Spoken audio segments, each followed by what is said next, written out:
Om Ham Hom Shivaya Namaha 11 times. Please follow along internally. Om Ham Hom Shivaya Namaha. Om Ham Hom Shivaya Namaha. Om Ham Hom Shivaya Namaha. Om Ham Hom Shivaya Namaha. Om Ham Hom Shivaya Namaha. Om Ham Hom Shivaya Namaha. Om Ham Hom Shivaya Namaha. Om Ham Hom Shivaya Namaha. Om Ham Hom Shivaya Namaha. Om Ham Hom Shivaya Namaha. Next up is the Tattvachamanam, the ritualistic cleansing. Now, keep your right hand in the Gokarna Mudra in the shape of a cow's ear. Then take one udani, 1 spoon of water from the Panchapadram, pour it into your right palm, and each time the word Swadha is chanted, sip the water from the bottom of your palm. You're going to repeat this process thrice. Om Atmatattvam Shodhayami Swadha. Om Vidyatattvam Shodhayami Swadha. Om Shivatattvam Shodhayami Swadha. Now wash your right hand with the water from the Panchapadram, and then wipe your lips twice with the bottom of the right thumb as you chant. Om Ham Hridayaya Namaha. Wash your hand again. With your index, middle and ring finger joined together, touch above your upper lip and below the lower lip. Then wash your hand again. With your index finger and thumb joined together, touch your right nostril and your left nostril. With the ring finger and thumb together, touch your right eye, right ear and left ear. Wash your hand again. With the little finger and thumb together, touch your navel, your right chest and your left chest. And with all the fingertips joined together, touch the crown of your head, the right shoulder, the left shoulder, and your heart center. Wash your hand again. Now, place the right palm over the left and place both hands on your right thigh. As you set the sankalpa, what do you want to manifest today in Nithyananda Yoga? The conscious resolution, the declaration to the cosmos, as you chant.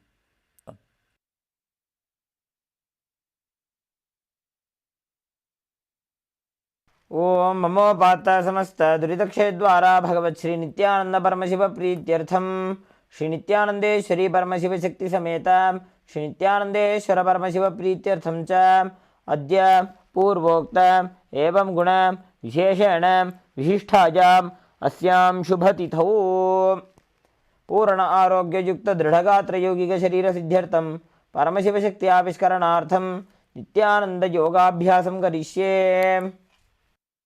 Wash your hand with the water from the Panchapadram.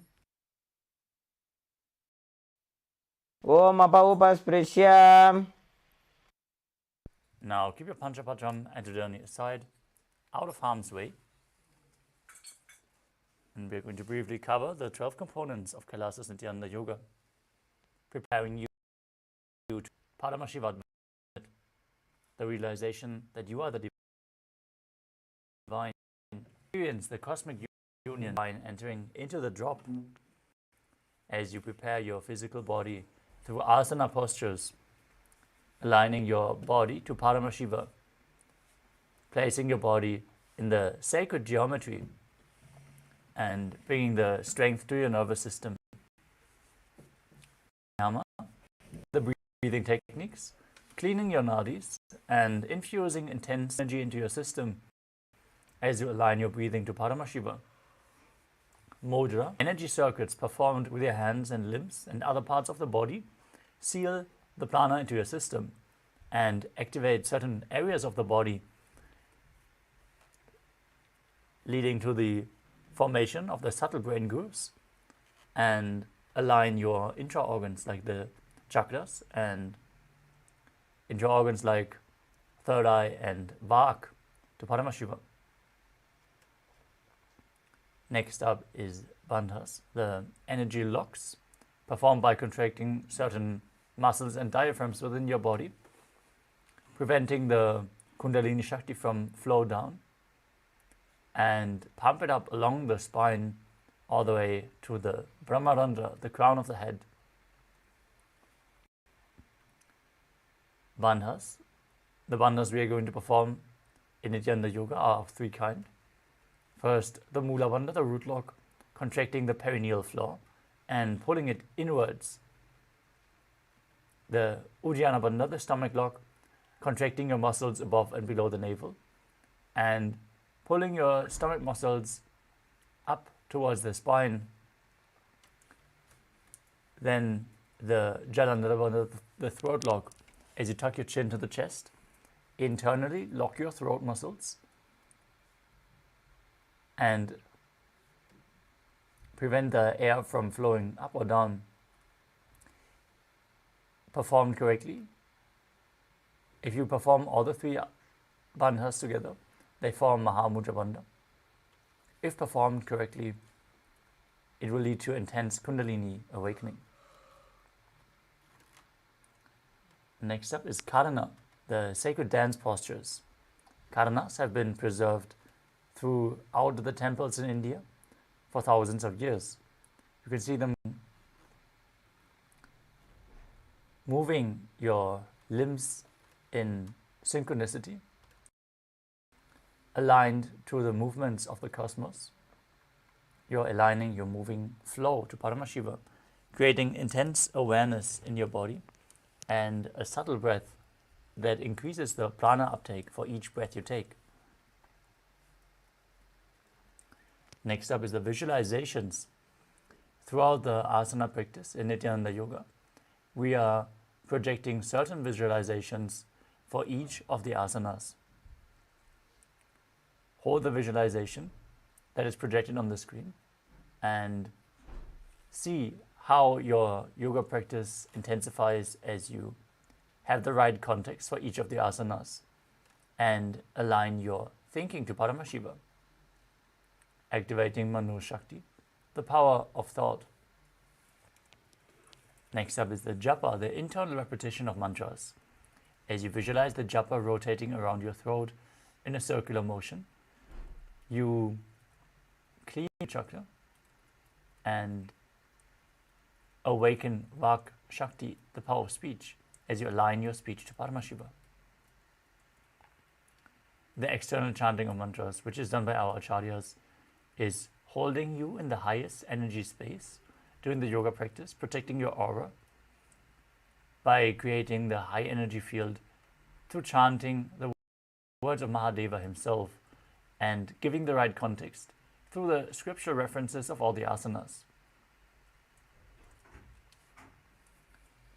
Next up is weightlifting. We are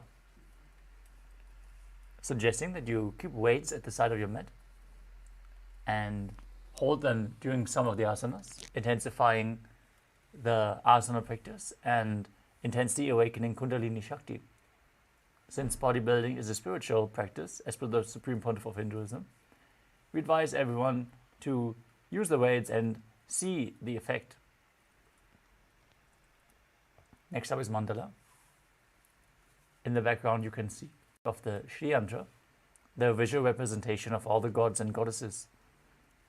If you gaze at a yantra, it gets reflected in your neurons, in your brain, and the energy from the macrocosmos is reproduced in your microcosmos.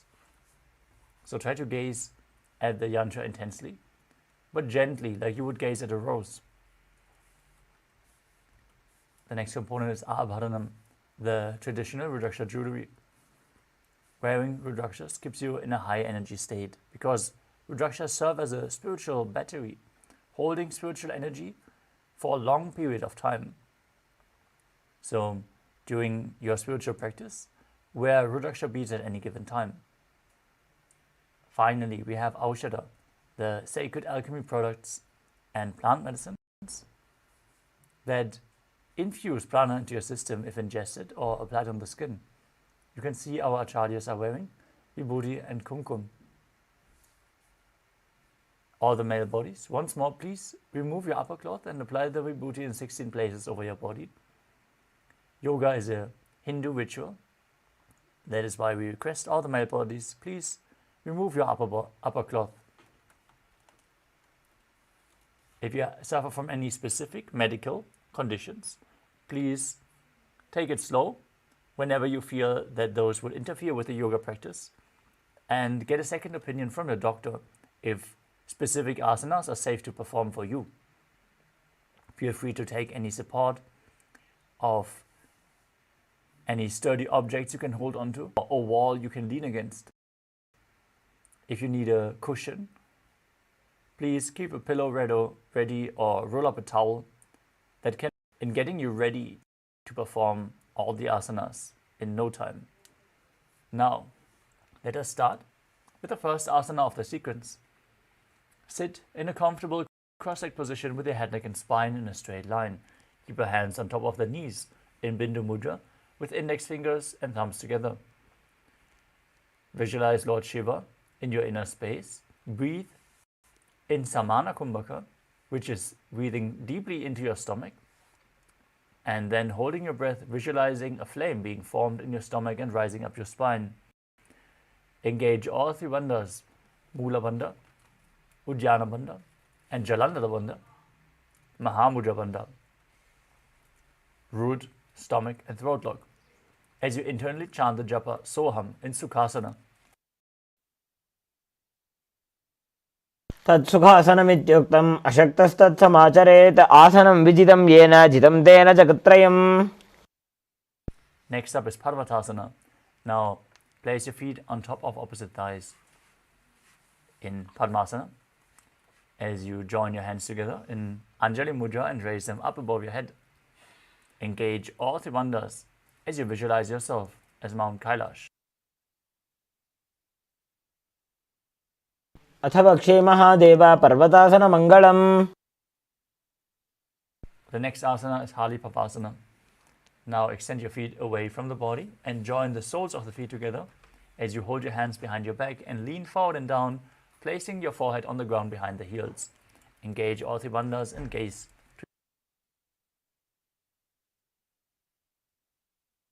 पूर्वविधियाहु मे जानो उभयपकदली सम्पुटठानो. Next up is Nagipavasana.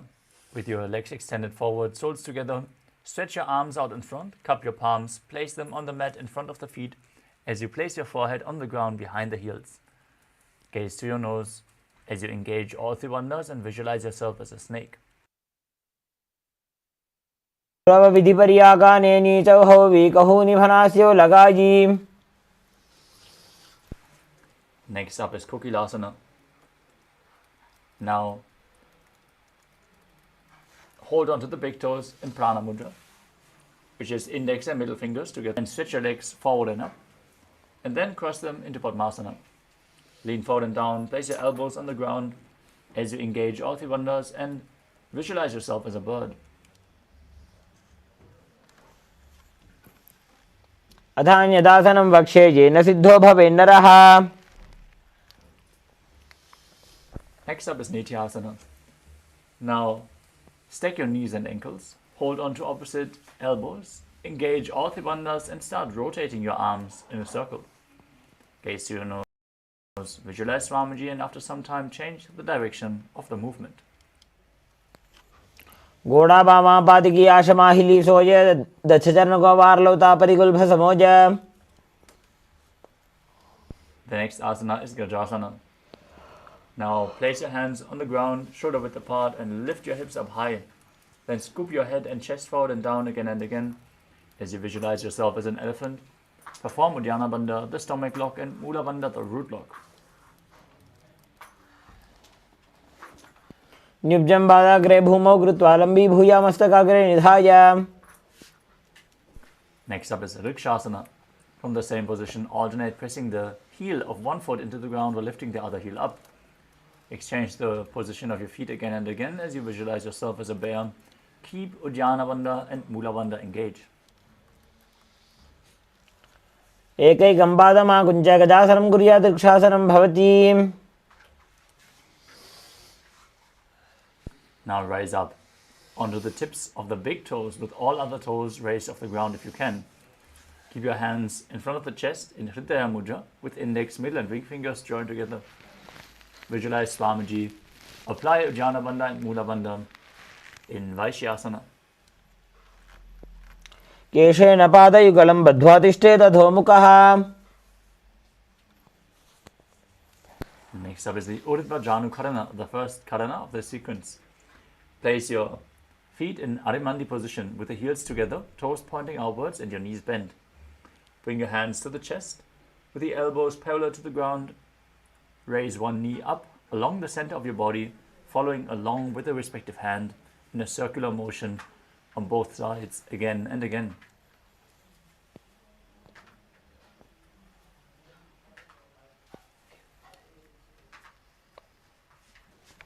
The next asana is Balalingasana. Now interlace your fingers from the outside in Sarva Shankari Mudra. Pull one knee in and up towards your chest. Engage all three bandhas as you stand straight on the mat and visualize yourself as a baby, holding a baby. एकं जानुरथि आलिङ्ग्य स्थातव्यं बाललिङ्गनं भवति. Next up is Padapidanasana. Now take one foot and pull it behind towards your buttocks. Hold it with both hands as you engage all three bandhas, stand straight and visualize Swamiji in your inner space. स्थित्वैकस्मिन् पादतले कराभ्यां वेष्टयेत् तनुम्. Next up is Natarajasana. Now hold the sole of one foot from the inside behind your back.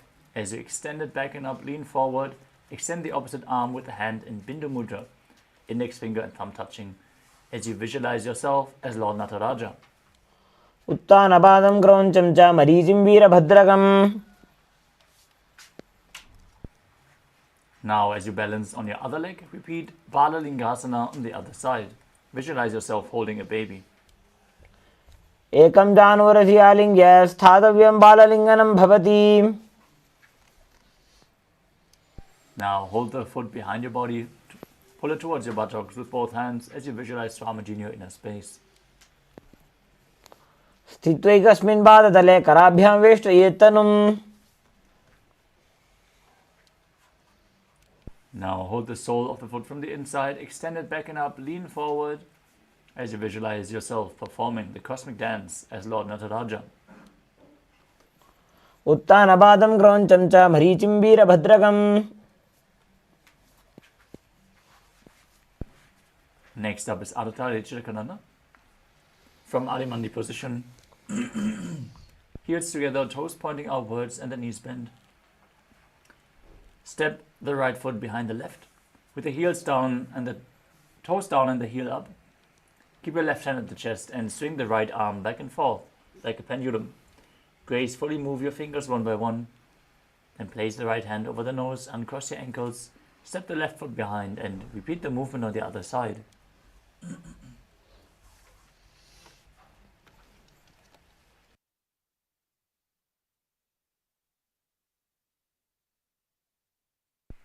Next up is the skeleton dance. Now visualize yourself as a skeleton as you shake your body intensely. Hold the visualization of your bone structure as you dance wildly. This will build integrity into your very bone marrow.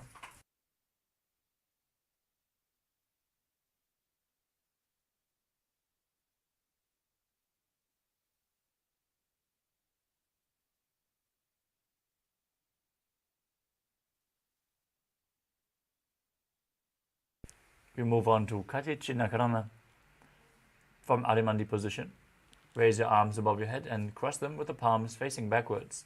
Now turn your hips to the side, open your arms wide above your head, cross the arms, return to the center, and repeat the movement on both sides again and again.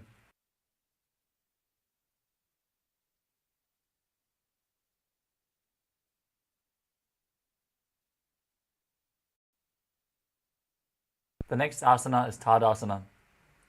As you stand on the tips of your toes, raise your arms up parallel above your head. Engage all three bandhas. Visualize yourself as a palm tree. Keep breathing in Samana Kumbhaka as you internally chant the new japa Shivoham. मुद्राबद्ध कोनो ताड़ासन विभेदकान्.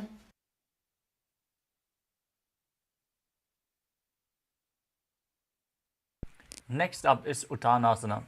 From a standing position, lean forward and down as you place your hands on the mat.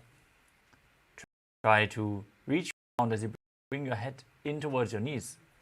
Visualize Swamiji in your inner space and perform Mahamudra Bandha, all three bandhas engaged.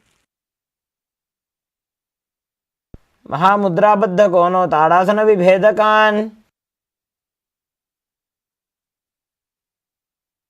Next up is Tadakshvasana. As you keep your hands flat on the mat, shoulder width apart, step your feet back into a tall plank position. Now contract the perineal region, tuck your chin to the chest and start rotating your head from side to side as you visualize Swamiji in your inner space in Tadakshvasana.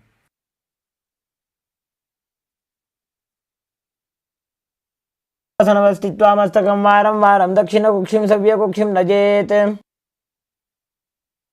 Now lower your body down flat onto your stomach. Keep the hands next to your chest, the toes pointed backwards.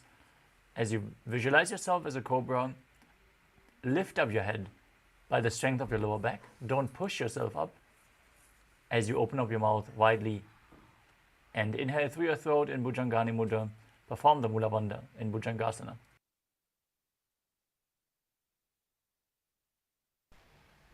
अंगुष्ठनाभिपर्यन्तम् अधोभूमो विनिन्यसेत्. Next up is Shashasana. Now push your body back up into the plank position and alternate bringing one knee in towards your chest, back and forth.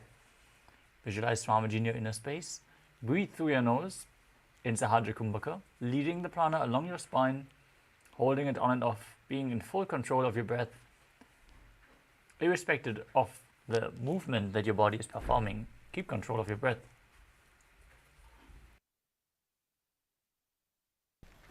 गजासन संस्थितो जानुद्वयमागुञ्च वारं वारं कर्तव्यं शशासनं भवति. Next up is Rathasana. From the plank position, step one foot in between the two hands. Jump the foot back, bring the other one in between the hands again and again as you visualize. गजासन संस्थितो एकैकं पादं पूर्वमार्गेण भ्रामयित्वा कर्तव्यं रथासनं भवति. Now rise up into Virabhadrasana. Keep the front knee bent at a 90-degree angle. Keep the hind leg straight and the toes pointing outwards as you raise your arms up parallel above your head. Gaze up to your third eye. Visualize yourself as Lord Virabhadra and apply Ujjana Bandha, the stomach lock, and Mula Bandha, the root lock. वासिष्ठमथकौण्डिन्यमूर्धकुक्कुटमेव च.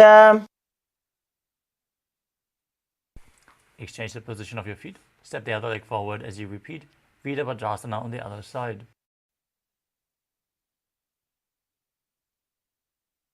वासिष्ठमथकौण्डिन्यमूर्धकुक्कुटमेव च. The next asana is Vrikshasana. Now bring the sole of one thigh of the opposite leg. Join your hands together in Anjali Mudra and raise them up above your head as you apply Ujjana Bandha and Mula Bandha and visualize yourself as a tree. वामोरुमूलदेशे च जाम्यं पादं निधायतु. Next up is Garudasana. From the same position, bring the raised foot to the opposite hip. Join your hands together in Namaskara Mudra in front of your heart center as you visualize yourself as Lord Garuda.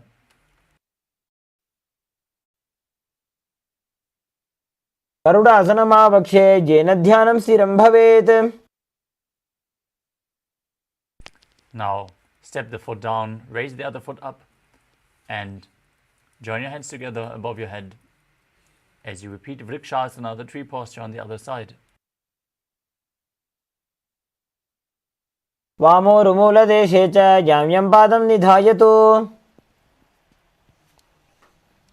Now bring the raised foot to the opposite hip. Visualize yourself as Lord Garuda with your hands folded in Namaskara Mudra. Feel the big wings on your back as you repeat Garudasana on the other side. गरुडासनमावक्षे येन ध्यानं स्थिरं भवेत्. Next up is Trikonasana. As you Step one foot forward and the other one far back. Keep the front toes pointing forward and the back toes facing sideways. Visualize yourself as a triangle, parallel to the ground, and lean forward and down. Gaze up along the arm and perform the Mula Bandha.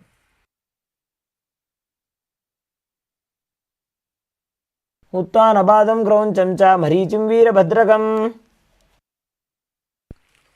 Rise up, exchange the position of your feet, and repeat Trikonasana on the other side. उत्तानपादं क्रौञ्चं च मरीचिं वीरभद्रकम्.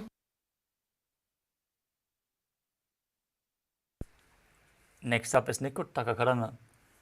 From Adimandi position, heels together, toes pointing outwards and knees bent.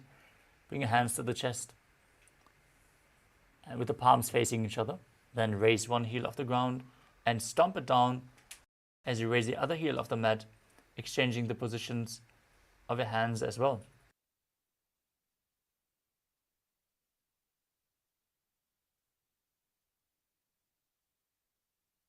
The next asana is Angushtasana. Now lower your body down onto the tips of the toes, sitting down on raised heels. Keep your knees off the mat, join them together as you place your hands in Namaskara Mudra in front of the heart center.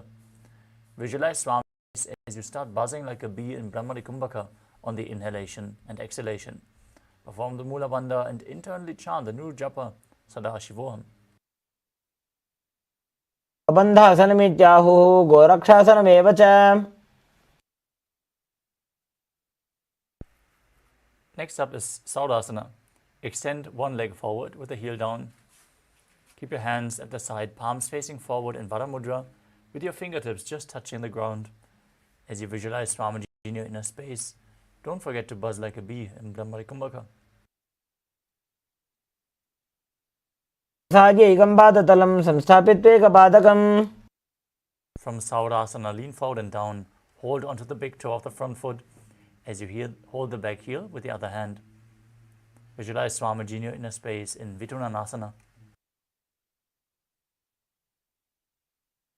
उल्भस्थितो पादमेकं प्रसार्य तत्पादाग्रं संस्पृशेत् तत्करेण. Next up is Saudasana. On the other side, bring your legs in, extend the other leg forward. Keep your hands facing forward on the ground beside you. प्रसार्यैकं पादतलं संस्थाप्यत्वैकपादकम्.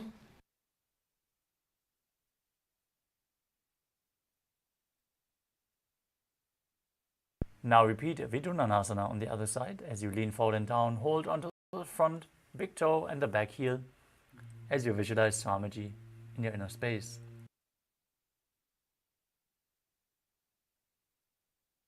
उल्भस्थितो पादमेकं प्रसार्य तत्पादाग्रं संस्पृशेत् तत्करेण.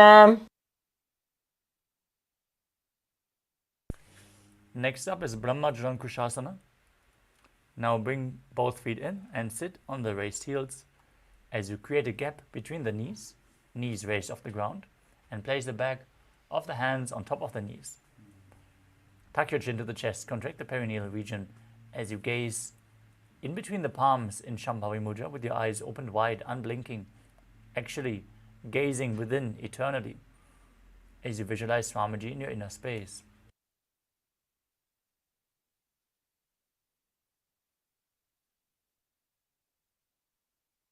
दो फणा पानी होए वैसे एड़ी दो गुदानी वैसे.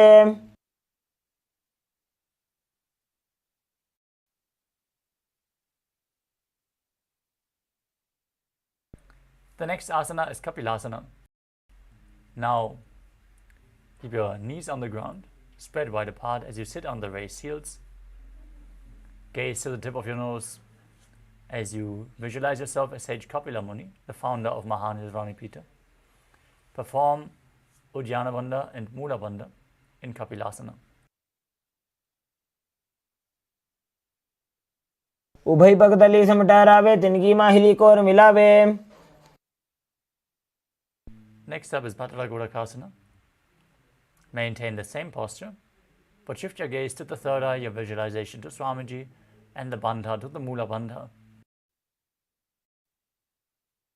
दो पगतली संपुट करे कोरवारली भूपरि धरे. Next up Surya. Now, bring the soles of the feet together as you sit on raised heels with your legs open wide. Bring your thumbs and little fingers together and open up your palms, resembling a lotus flower in Padma Mudra. Raise your hands up above your head and gaze through the gap between the palms. As you visualize Lord Surya in your inner space, perform Uddiyana Bandha and Mula Bandha.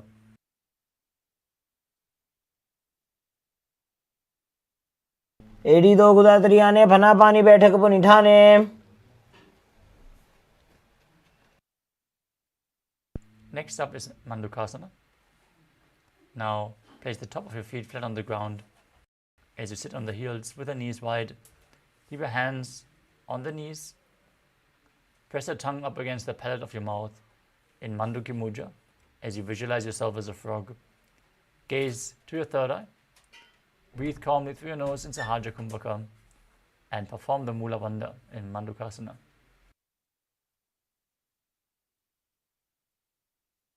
पादतलो पृष्ठदेशे अंगुष्टे द्वे च संस्पृशेत्.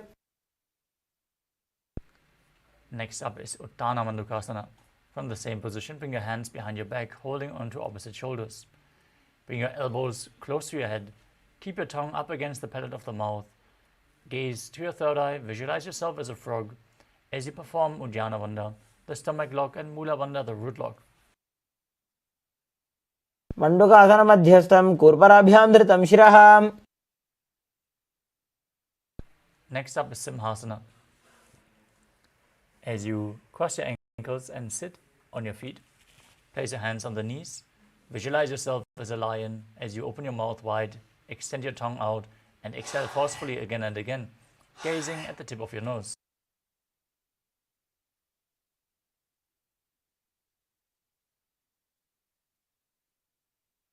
दक्षिणं सव्यगुल्फेन दक्षिणेन ततेतरम्. Next up is Padmasana. As you keep the soles of the feet together, toes pointing backwards behind your back, sit on your heels, cross your arms behind your back, hold on to the big toes in Prana Mudra. As you gaze to your nose, perform Jalandhara Bandha and Mula Bandha. Visualize Swamiji in your inner space and return to buzzing like a bee in Brahmari Kumbhaka. Don't forget to chant Sadashivoham internally.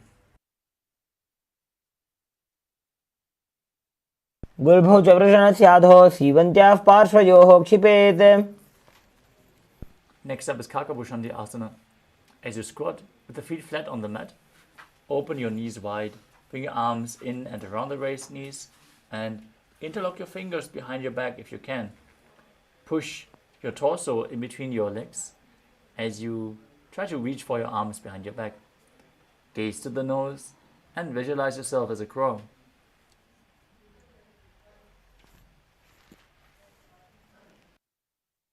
प्रथमे वेसक उकठाने दो वो हाथ पगम वीच आने.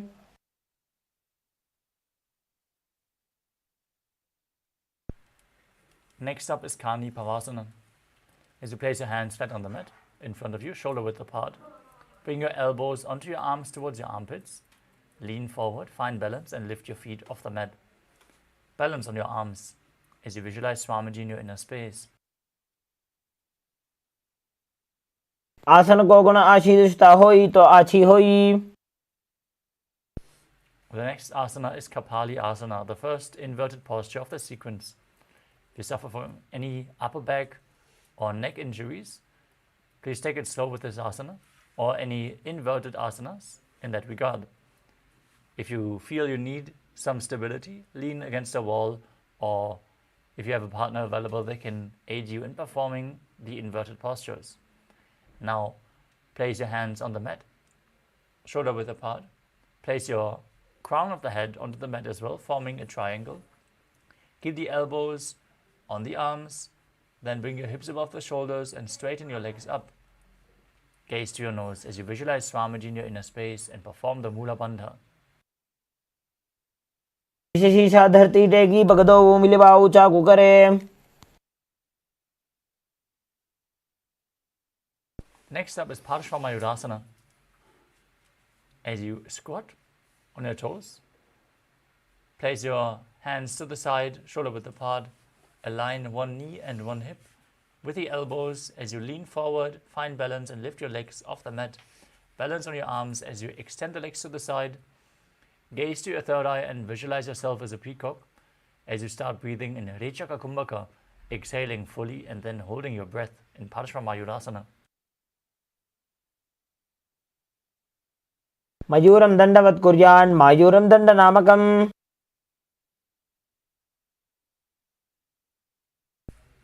Now twist your body to the other side, align hip and knee, lean forward and balance on your arms with the legs extended to the side. Visualize yourself as a peacock in Paramashivoham.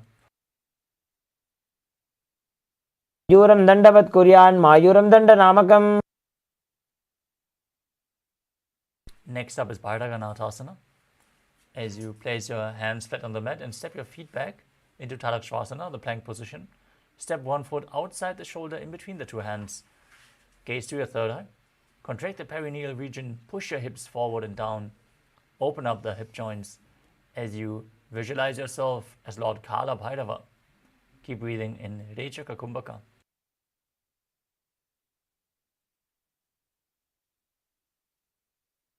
Now step the front foot back. Bring the other foot in between the hands, outside the shoulder, as you gaze to your third eye and visualize yourself as Lord Kala Bhairava in Bhairaganatha on the other side. आसन को गुणपीति जाई. Now step the front foot back and place your elbows on the mat as you keep the forearms down, flat. Walk your feet slightly forward, raising your hips. Gaze to your third eye, visualize Swamiji in your inner space in Unmukha Pitasana. पुण्यस्थो जानुनी हस्तौ चतुष्पदमवाङ्मुखम्. Next up is Vasishthasana. Back in Tadakshvasana, rotate your hips to the side and raise one hand off the mat up to the sky. Balance on one arm as you visualize yourself as Sage Vasishta. ऊर्ध्वकुक्कुटवासिष्ठमरीचिहलमत्स्यकम्. Twist your body to the other side and repeat Vasishthasana.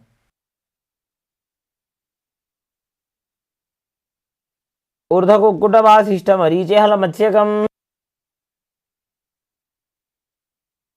The next asana is Anjani Asana. As you sit with your legs stretched out in front of you, place your palms facing up below the buttocks. Gaze to your nose. Visualize yourself as Lord Hanuman. Keep breathing in the Rechaka Kumbhaka with Jalandhara Bandha, the throat lock, and Mula Bandha, the root lock, engaged. Internally chant the Mahavakya, the new japa Paramashivoham. दोवुक करकी ube हथेली कोरवारली मेले भेली.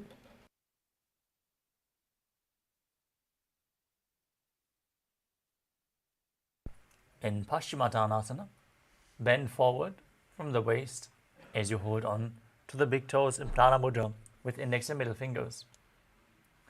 Place your forehead down towards the knees as you visualize Swamiji in your inner space and engage all Trivandha's Mahamudra Bandha. जानो परिललाटन्तो पश्चिमं ताणमुच्यते. Next up is Ugrasana. As you interlace your fingers behind your head, lean forward and down. Bring your head towards the knees. By the strength of your core, push your body as you squeeze your core by performing Mahamudra Bandha. Pull your stomach in and up, contract the perineal floor, and lock your throat as you visualize Kali in your inner space.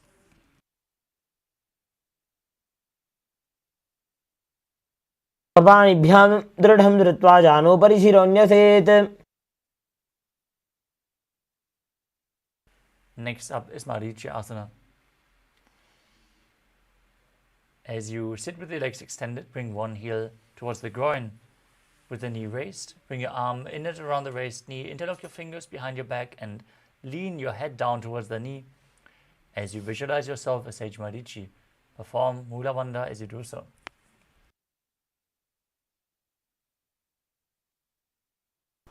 उत्तानपादं क्रौञ्चं च मरीचिं वीरभद्रकम्. From Marichasana, drop the knee down to the side. Keep the heel at the perineum. As you gaze to your nose, lean forward and down. Hold on to the front foot with both hands. Stretch your hamstrings intensely as you visualize Swamiji in your inner space. Exhale fully and hold your breath, and then engage all the bandhas, Mahamudra Bandha, as you hold your breath in Mahamudrasana.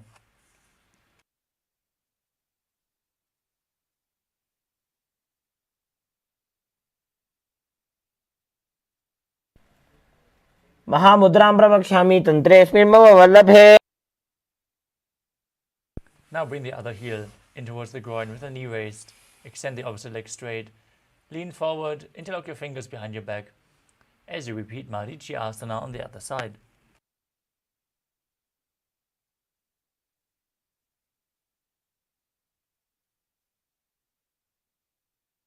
क्रमञ्चं च मरीचिं वीरभद्रकम्. Drop the knee to the side, lean forward and down. Engage your Ati Bandhas as you repeat Mahamudrasana on the other side.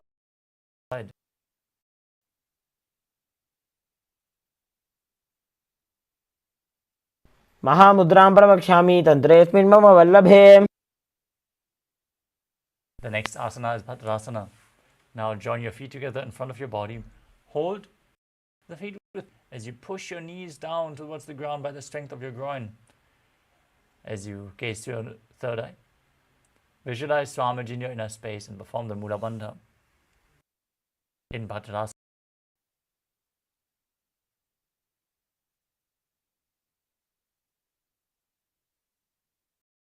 गुल्भौतवृषणस्यादः सीवन्त्याः पार्श्वयोः क्षिपेत्. Next up is Gvalipavasana. As you keep the soles together, extend your feet slightly away from your body. Place your hands on the knees.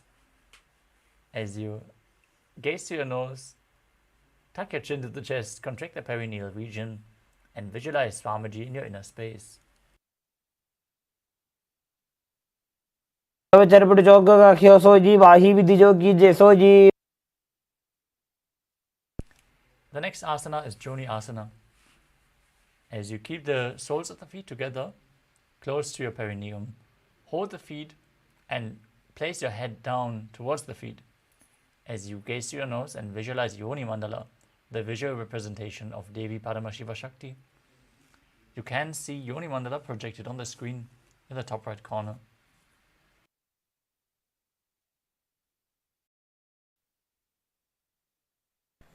वामपाद की पगतली जाही माहिली core.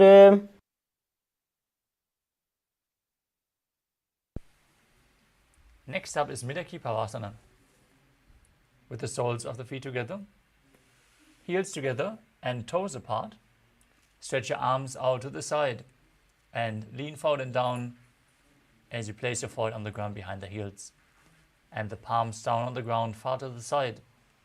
Gaze to your nose and visualize Swamiji in your inner space as you perform the Mula Bandha in Midaki Pavasana.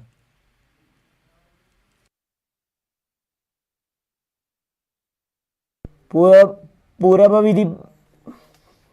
विधि परिपक्तली संपूर्ण शोल एडी मिली राशे.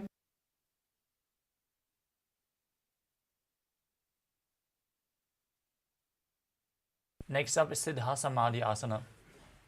As you sit with the soles of the feet together, heels apart, bring your hands below the shins with the palms facing up, lean forward and down, bring your chin over the toes, try to touch your toes towards your throat, forehead on the ground, as you gaze to your nose and visualize Lord Surya in your inner space.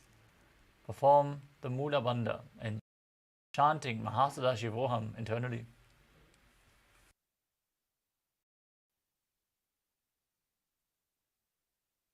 वो पगतली संपुट करे सोले मेढा आगा में धरे.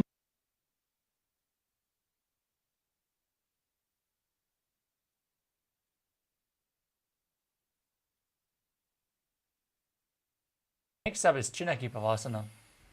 As you sit and keep your heels together, toes apart, hold your feet and open them up like a book. Bring your palms, the soles of the feet, facing upwards as you press your elbows onto your thighs.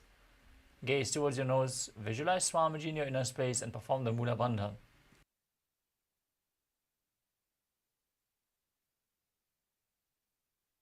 दो बगा की एड़ी धरती मगिवा मेढ़ लगावे।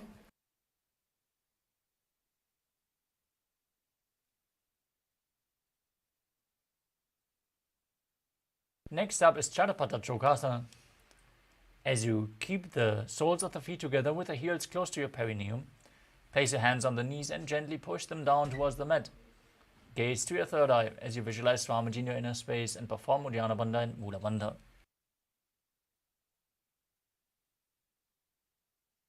दोबू पगदली संपुट धारे आगाने कर जा रे पसारे।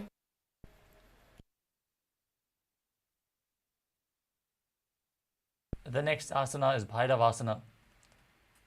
As you bring the soles of the feet together with the heels raised and the toes pushed down towards the ground, use the support of your hands if needed.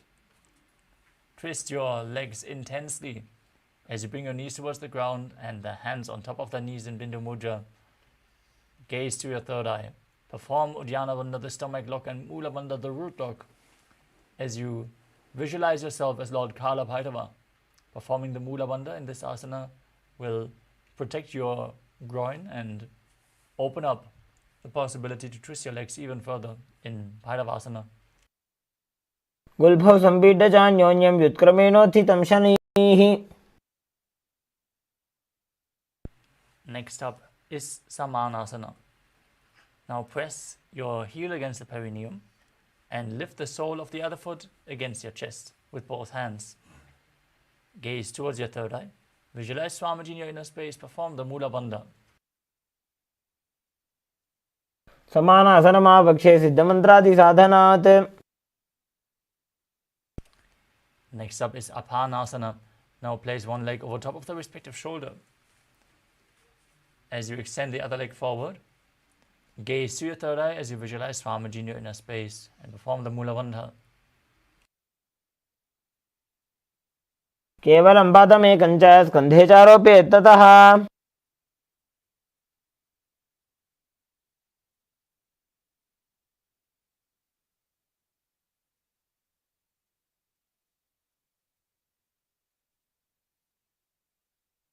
Now repeat Samanasana on the other side. Bring the other foot towards the chest as you press your groin with the opposite heel. Gaze to your third eye and visualize Swamiji in your inner space.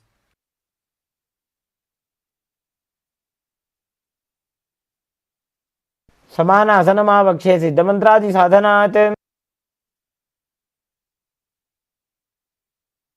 Now repeat Apanasana as you bring the other leg over top of the respective shoulder with the opposite leg extended up, visualizing Swamiji in your inner space. केवलं पादमेकं च स्कन्धे चारोप्येत् ततः। The next asana is Gomukhasana. Now stack your knees in front of the body. Bring your heels outside the opposite hips as you place both hands interlocked on the top knee. Gaze to your nose. Visualize the face of a cow. Start breathing in Sitkari Kumbhaka. As you hiss through your teeth on the inhalation, keep your tongue pressed against the palate of the mouth without touching the teeth.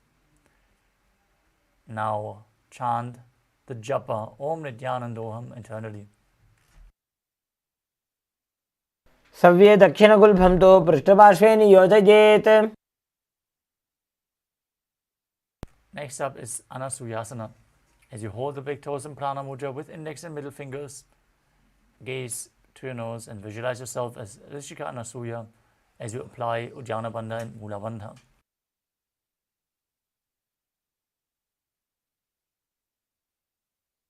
दक्षिण गोड़ नीचे उठाने बाहों ताकि ऊपर आने। Now interlock your fingers behind your back, lean forward and down and place your chin over the knee, nose to the ground, gaze to the nose as you visualize yourself as Rishika Anasuya in Anasuyasana too.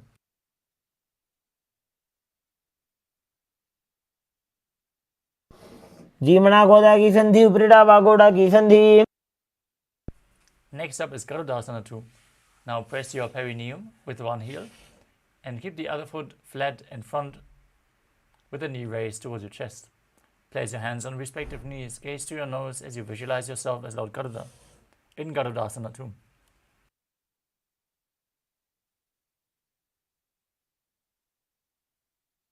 డావోపకమోడియేడి మాహిలో గుల్ఫమూలద్వారిని చైదే.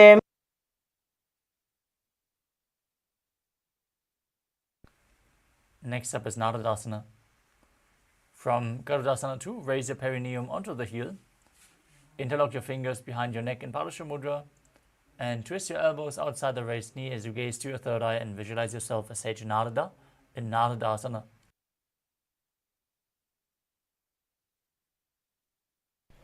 पिष्टिजवाम पकदली केरी भूपरिताही लगावे फेरी. Next up is Matsya Pitakasana. Now place one foot on top of the opposite thigh as you hold on to the shin and the big toe. Gaze to the nose and visualize Matsya, the fish avatar of Lord Vishnu.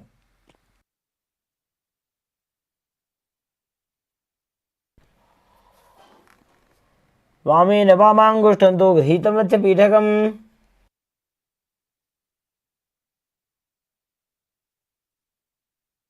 Now stack your knees with the other knee on top, hands on top in Padashamudra.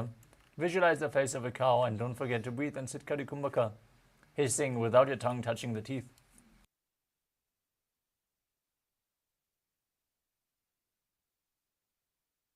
सव्ये दक्षिणगुल्फं तु पृष्ठपार्श्वे नियोजयेत्.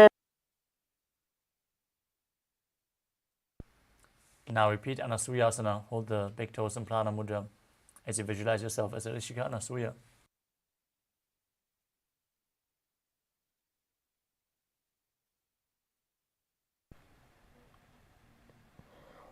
दक्षिण गोड़ नीचे उठाने, बावों तागे ऊपर आने.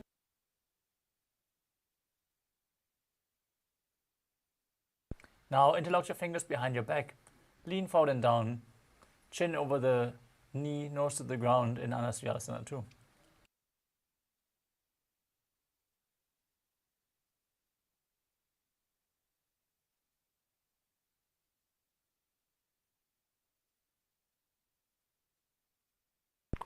जीमना गोदा की संधि, विपरीता वागोड़ा की संधि. Now repeat Garudasana 2 on the other side. Press the other heel against the groin. Opposite knee raised, hands on the knees. Visualize yourself as Lord Garuda with big wings on your back.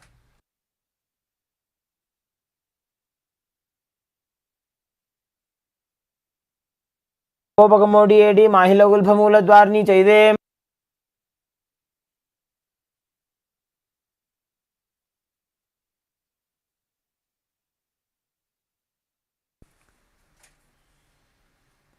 Now raise your perineum onto the heel. Interlock your fingers behind your back. Twist your elbows outside the knee as you visualize yourself as Sage Narada in Narudasana. पिष्टिजवाम पकदली केरी भूपरिताही लगावे फेरी.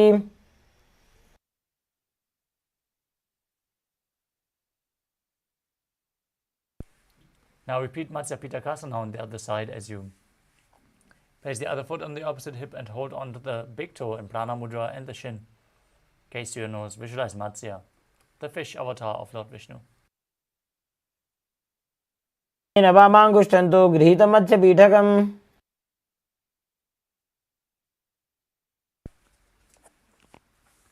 Next up is Matsyendrasana. Now extend your legs out at front. Place one foot on the opposite thigh. Raise the opposite knee. Twist your elbow outside the raised knee with a hand by the neck. Gaze backwards as you place your hand behind your back on the ground and twist your body even further. Gaze towards the third eye and visualize Matsyendranath, the great sage and master of Hatha Yoga.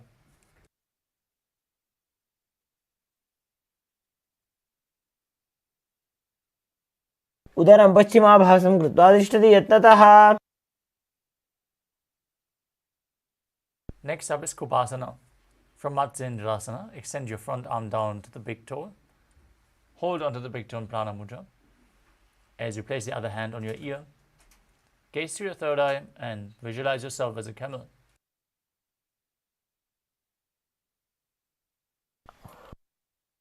आसन को गुण पीति जाई. Now place the hand from your ear down to the ground behind you. Twist your body even further as you keep holding onto the foot. Gaze to your third eye and visualize Matsyendranath. 2. मत्स्येन्द्रपीठं जलरप्रदीप्तिं प्रचण्डरुक्मण्डलखण्डनास्त्रम्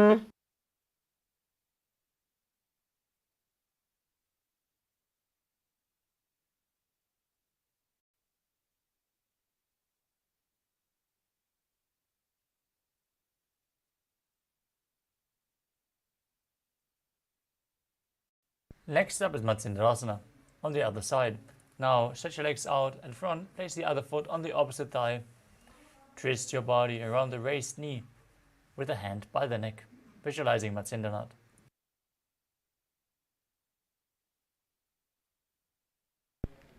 उदरं पश्चिमाभासं कृत्वा तिष्ठति यत्नतः Now extend the front arm to the foot, other hand on your ear, visualizing yourself as a camel in Kubasana. आसन को गुण झोलो जाए Now place the hand on the ground behind you, twist your body, visualize Matsyendranath in Matsyendrasana too.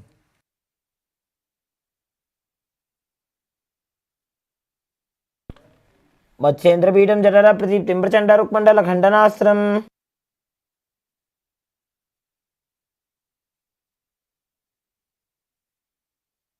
Now place your feet on top of opposite thighs, hands on top of the knees, gaze to your nose, visualize yourself as Lord Shiva.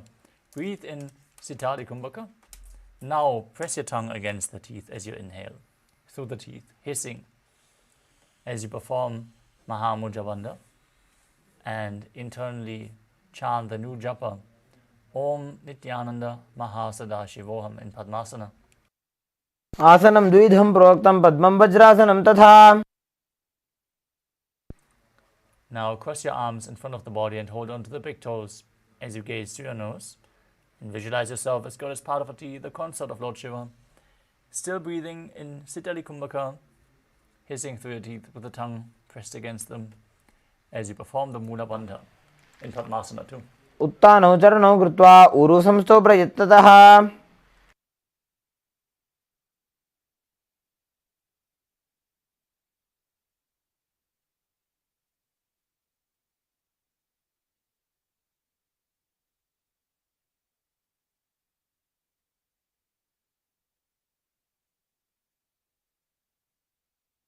Next up is Kukkutasana. As you sit in Padmasana, place your hands between the thighs and calves. Place the hands on the mat and lift your body up as you visualize yourself as a rooster, calmly breathing through your nose in Sahaja Kumbhaka as you do so. पद्मासनं सुसंस्थाप्य नान्वोरौरन्तरे करौ Next up is Baddha Keki Asana. From Padmasana, rise up onto your knees, place your hands on the ground in front of you, with the fingers pointing towards your body. Lean onto your elbows. Find balance and lift your knees off the ground as you balance on both hands. Visualize Swamiji in your inner space. धरामोष्टभकरद्वयेन तत्कूर्परिस्थापिता नाभिपार्श्वः Now extend your legs back into Mayurasana. From the kneeling position with the hands flat on the mat, elbows to your navel, lean onto your arms and straighten your legs back. Balance as you visualize yourself as a peacock. अथ वक्षे Mahadev मयूरासनमुत्तमम् Next up is Makarasana. Lay down flat on your stomach as you keep the toes pointing outwards and the hands interlocked behind your neck. Visualize yourself as a crocodile as you perform the Mula Bandha. Try to bring your heels closer together if you want to intensify the stretch. अध्यासशेते हृदयं निधाय भूमौ च पादौ च प्रसार्यमानो Next up is Shalabhasana.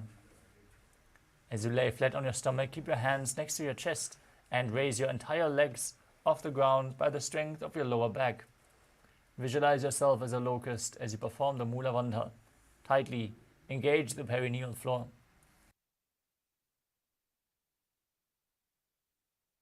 अध्यासशेते करयुग्मवक्षो भूमिमोष्टभकरयोस्तलाभ्याम् Next up is Ushtrasana. Now hold onto the feet as you lay on your stomach and pull them outside your hips towards the ground. Stretch intensely as you visualize yourself as a camel. ध्यासेते पदयुग्मव्यस्तं पृष्ठे निधायापि धृतं कराभ्याम्. Next up is Dhanurasana. Holding onto the feet, kick them back and up as you raise your chest and head up. Gaze towards your third eye and visualize yourself as Pinaka, Lord Shiva's bow. प्रसार्य पादौ भुविदण्डरूपौ करौ च पृष्ठे धृतपादयुग्मम्. Asana, as you sit on your knees, with the perineum on the floor, heels outside the hip, toes touching behind your body. Place your hands on the thighs, gaze to your third eye, and visualize Swamiji in your inner space. As you internally chant the new japa, Om Nithyananda Paramashivoham. उल्टा मोड़ी पादौ वैसे बहुरो जुगति करे एक ऐसे. Next up is Gohi Asana. As you place your forearms on the mat, elbows shoulder width apart. Interlock your fingers and place your head on the ground, raising your hips up high, walking your feet forward and raising your legs off the mat. You can lean against the wall for support if needed. And then try to pull your knees in towards your chin as close as you can. Squeeze your body in this position. Gaze to the nose as you visualize Swamiji in your inner space. दो हाथ की कहुनी जोई पुण्य कलाई जाने दोई. Now from Gohi Asana, extend your legs up straight into Shirshasana. Gaze towards your nose and visualize Swamiji in your inner space. विदितं मण्डलं च द्विधैव विदितं हिनः. Lower your legs gently. As you come to a seated position with the legs extended out in front of you, start breathing in Bhastrika Kumbhaka, exhaling rapidly from your diaphragm. Push the air out again and again without inhaling, like the bellows of a blacksmith. Just keep pushing, the air will flow back into your lungs naturally. We are going to keep breathing in this Kumbhaka for the next few asanas. So keep it going. As you keep your hands below the shins and raise your legs up in front of your face, bring your head in towards the knee and the legs straight, vertical, as you visualize Swamiji in Podhyasana. दो हाथ पग बाहर आने घोड़ा तरे का कसी ठाने. Keep exhaling rapidly as you extend your legs forward and bring your hands behind your back, holding opposite. Gaze to your third eye and visualize yourself as a mace in Parikhasana. उत्तानशयनं कृत्वा पादौ मिलित्वा प्रसार्य. With your legs up, extend your arms forward, keep them parallel to the ground. Gaze towards your third eye and visualize yourself as a boat as you breathe rapidly in Bhastrika Kumbhaka in Naukasana. उत्तानशयनं कुर्पराभ्यां भूमिमवष्टभ्य. Now bring the soles of the feet together, scoop your hands below and pull them in towards your chest. Keep breathing rapidly as you gaze through your nose and visualize yourself as Lord Rudra in Rudrasana. पगतली संपुट करी हाथस्य उपग उचाजी. Now take a deep breath. Lay down on your back. Place the feet flat on the ground with the knees raised, the palms flat on the mat behind the heels. Fingertips just touching the heels. As you push your hips up, contract the perineal floor in Mula Bandha and tuck your chin to the chest. Lock the throat as you breathe in Murcha Kumbhaka. Exhale slowly as you keep Jalandhara Bandha engaged. This brings a state of swooning and pushes the Kundalini Shakti up to the head region. Gaze to the nose and visualize Swamiji in Unmukha Pitasana too.